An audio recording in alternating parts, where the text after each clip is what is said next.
Hi, I'm Tom Kolb, and I'd like to welcome you to the Hal Leonard Guitar Method DVD. This DVD goes hand in hand with the Hal Leonard Guitar Method and its supplements. Now, I'm going to be covering a lot of material today, but just remember, the beauty of DVD is that you can easily navigate to any section and review it as many times as you wish. Now, let's get started. Before we play, I'd like to explain the parts of the guitar. Now, I'm holding an acoustic guitar. This is the headstock, and on the headstock you'll find the 6 tuning pegs which hold the 6 strings. The strings pass over the nut, and the strings are numbered 1, 2, 3, 4, 5, 6, starting from the one that's closest to the floor. 1, 2, 3, 4, 5, 6. This is the neck of the guitar, and this is the fretboard or fingerboard. The wires are called frets, and they're numbered 1, 2, 3, 4, and so on up the neck. The dots are called position markers, and they're simply visual aids to guide you around the fretboard. This neck meets the body of the guitar at the 14th fret. This is a cutaway, and it allows free access to the higher frets. This is the sound hole, and this is the bridge of the guitar. It's where the strings meet the body, and the strings are held in with these pegs. As you can see, I've switched to an electric guitar. What I'm going to be covering in this video, you can play on either an acoustic or an electric. Now, acoustic and electrics are very similar. For instance, they both have necks, frets, the 6 strings, although the headstocks are usually shaped differently. This one has all the tuning pegs on one side. The body of the guitar is a different matter. The acoustic guitar gets its sound through the sound hole from the vibrations in the body, but the electric gets its volume from the pickups. Now, electric guitars can have 1, 2, or more pickups. This one has 3, and here they are. And here's the volume control for the volume of the pickups, and there's tone controls too. This is the selector switch for selecting which pickup you want at any given time. This funny thing is called a whammy bar, and it raises or lowers the pitch of the strings, like so, for subtle or wild effects. This is the jack. It's where you plug your guitar cord into, which leads to the amplifier. And finally, these are the strap buttons, where you put your strap when you want to stand up. While in a seated position, most guitarists rest their instrument on their right leg and keep the neck horizontal to the floor, not up and not down. Sit up straight but relax, and don't be afraid to have your right arm resting on the top of the instrument. Now, a guitar can be plucked with either your fingers or a pick, but for this video I'm going to be using a pick. To hold the pick, get your hand in position like you're going to turn a key in a doorknob. Place the pick between the thumb and the index finger so the point sticks out. Bring it into the instrument, and you can make fine adjustments until you're comfortable. Now I'm going to talk about tuning the guitar. To tune your strings, you need to adjust your tuning pegs to raise or lower the pitch until they're in tune. For instance, lower or higher in pitch. Starting with the lowest string, string number 6, this is called low E.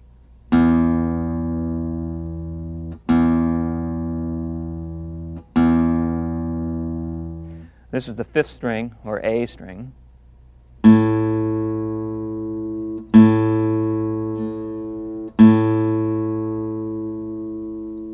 Next is the 4th string, or D string.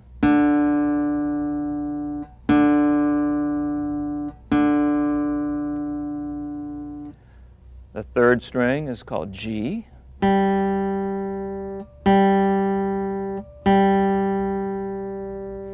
Second string is B.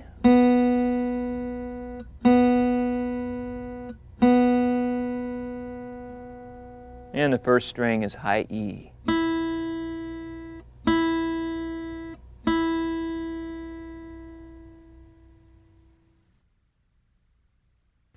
Before we go any further, it's important to understand a few musical terms. Music is written in notes on a staff. The staff has 5 lines and 4 spaces between the lines. Where a note is written on the staff determines its pitch, highness or lowness. At the beginning of the staff is a clef sign. Guitar music is written in the treble clef. Each line and space of the staff has a letter name. Starting from the bottom, the lines are named E, G, B, D, and F, which you can remember as every guitarist begins doing fine. The spaces are F, A, C, E from the bottom, and that spells face. The staff is divided into several parts by bar lines. The space between two bar lines is called a measure. To end a piece of music, a double bar is placed on the staff. Each measure contains a group of beats, and beats are the steady pulse of music. The two numbers placed next to the clef sign are the time signature. The top number tells you how many beats are in one measure. The bottom number of the time signature tells you what kind of note will receive one beat, in this case, the quarter note. Notes indicate the length or number of counts of musical sound. There are whole notes, which receive 4 beats.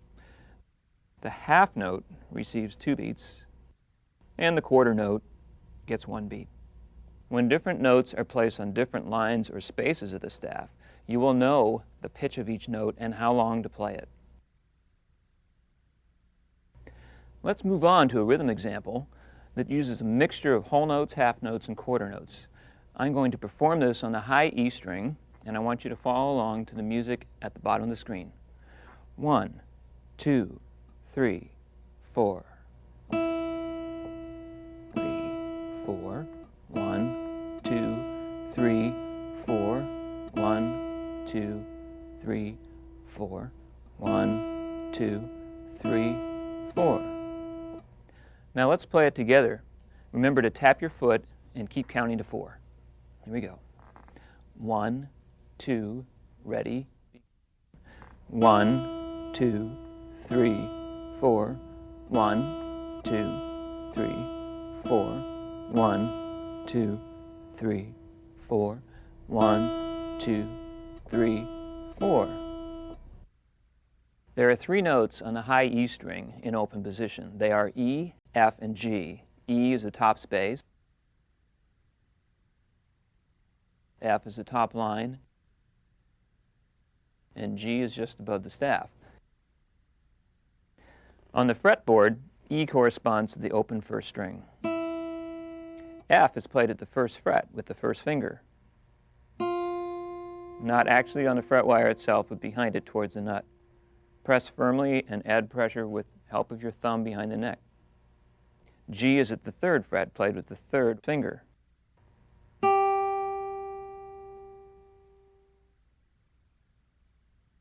The notes on the 2nd string are B, C, and D.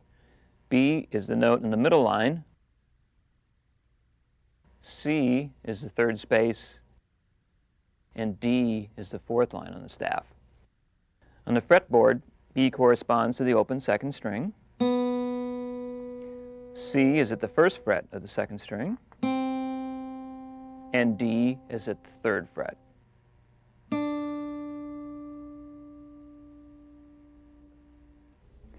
Right now, I'd like you to pause the DVD, practice playing those 6 notes, memorizing where they're found on the staff, and when you come back, we'll play a song.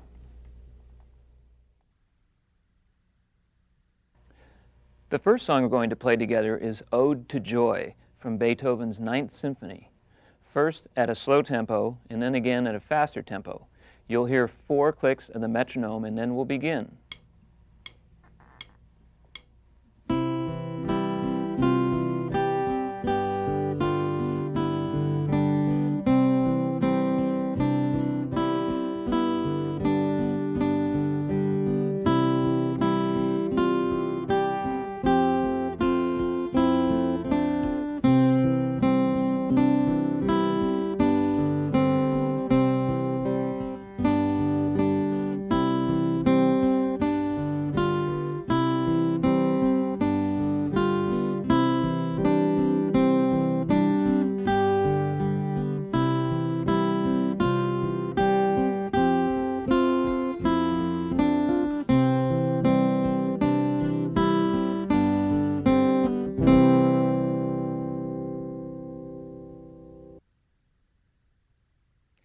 Let's move to the third and fourth strings.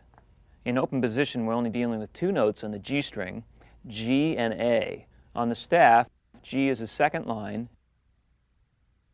and A is the second space. On the fretboard, G corresponds to the open third string and A is at the second fret. And I'm playing that with my second finger.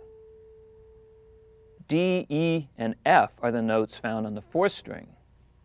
On the staff, D is the note right below the staff. E is the first line of the staff, and F is the first space. On the fretboard, D is the fourth string open. E is the second fret, played, the second finger. And F is the third fret with the third finger. Now again, I'd like you to pause the DVD and practice playing those notes, memorizing where they're found on the staff. And when you come back, we'll play our second song. Let It Be from the Beatles has notes on the top four strings. And it starts with a pickup note, so when you hear the metronome, we'll play on the fourth click. And also in Let It Be, you'll come across a new rhythm figure, and that's the dotted half note, and it receives 3 beats. First at a slow tempo, then at a fast tempo. Here we go.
The popular song, House of the Rising Sun, contains only the notes we've learned so far, but it's in 3/4 time, so it gets 3 beats per measure.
Molly Malone is a lively old Irish melody in the key of G and in 3/4 time. The notes are all in the second, third, and fourth strings. Watch out for the pickup note on beat 3. 1, 2.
The lovely ballad Londonderry Air is in the key of G and also comes to us by way of Ireland. You might recognize it as the melody for the popular song Danny Boy. I'll give you 5 counts and then we'll begin. 1, 2, 3, 4, 5.